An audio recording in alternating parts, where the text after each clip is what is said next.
दोस्तों 9 अक्टूबर 2025 को सुप्रीमो मायावती के एक ऐलान पर राजधानी लखनऊ खचाखच भरा हुआ था। एक बार फिर से सुप्रीमो मायावती ने एक बड़ा ऐलान किया है। 6 दिसंबर, जी हाँ, ये वो तारीख है जब नोएडा में यानी कि उत्तर प्रदेश में एक बड़ा शक्ति प्रदर्शन किया जाएगा।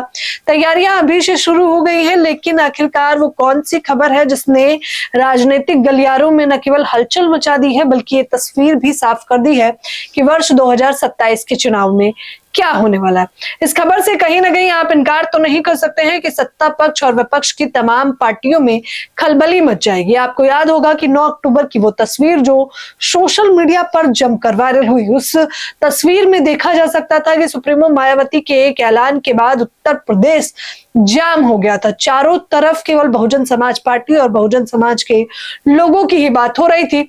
उसके बाद बिहार के चुनाव होते हैं, बहुजन समाज पार्टी का खाता खुल जाता है। गरिमत यह रहती है कि बहुजन समाज पार्टी अपना एक विधायक बना ले जाती है, जिसके बाद अब बीएसपी में जोश और जुनून देखने को मिल रहा है। लेकिन विपक्ष की तमाम पार्टियां, चाहे वो राहुल गांधी की कांग्रेस पार्टी हो, सपा प्रमुख अखिलेश यादव की समाजवादी पार्टी हो या फिर बीजेपी की पार्टी हो, तमाम लोग अब ये अटकलें लगा रहे हैं कि बहुजन समाज का वोट बैंक एकत्रित करना किसी भी पार्टी विशेष के लिए इतना आसान नहीं होगा अगर बहन जी एक्टिव हो जाती है। इस बात से भी आप इनकार नहीं कर सकते हैं कि बीएसपी बहुजन समाज पार्टी इतना तगड़ा वोट बैंक रखती है दलितों का कि अगर वो एक बार फिर से एक्टिव हो जाए तो वो कांटे की टक्कर भी दे सकती है भाजपा को। जी, सीधे तौर पर भाजपा को टक्कर दे सकती है और इसका अच्छा खासा नुकसान विपक्ष और सत्ता पक्ष दोनों को हो जाएगा। जहां एक तरफ बीएसपी की 9 अक्टूबर की रैली के बाद धीरे धीरे कर बीएसपी का ग्राफ अब बढ़ता दिखाई दे रहा है, तो वहीं दूसरी तरफ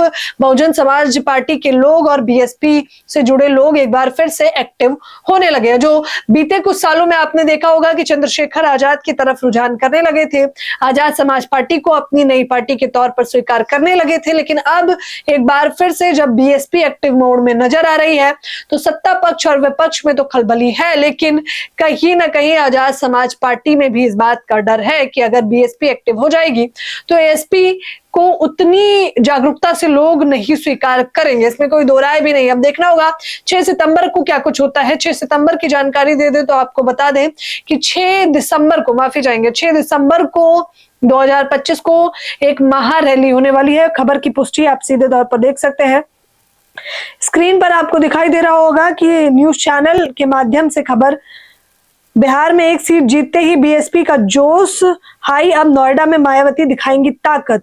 देख लीजिए, सुप्रीमो मायावती खुद नोएडा में ताकत दिखाने वाली है 6 दिसंबर को। और ये पूरी रैलियां जो की जा रही हैं दोस्तों, इस बात में कोई दो राय नहीं है, इसमें कोई सोचने का विषय नहीं है कि ये 27 वर्ष 2027 विधानसभा की तैयारी है। बिहार चुनाव के नतीजों के बाद तमाम पार्टियों को ये समझ आने लगा है कि बीजेपी को टक्कर देना और बीजेपी को मात देना इतना आसान नहीं है। उसके लिए मजबूती से न केवल लड़ना पड़ेगा, न केवल चुनाव आयोग के खिलाफ लड़ना पड़ेगा, बल्कि जनता को भी ये समझाना पड़ेगा कि उनकी हित की पार्टी आखिरकार कौन सी है। अब देखना होगा कि क्या इस बीच में जो पीडीए बनाया गया था, पिछड़ा दलित अल्पसंख्यक, उससे जुड़े लोग भी क्या बसपा में फिर से वापसी करेंगे या फिर समाजवादी पार्टी के साथ वो मजबूती से टिके रहेंगे, जुड़े रहेंगे। आप लोगों की क्या कुछ प्रतिक्रिया है?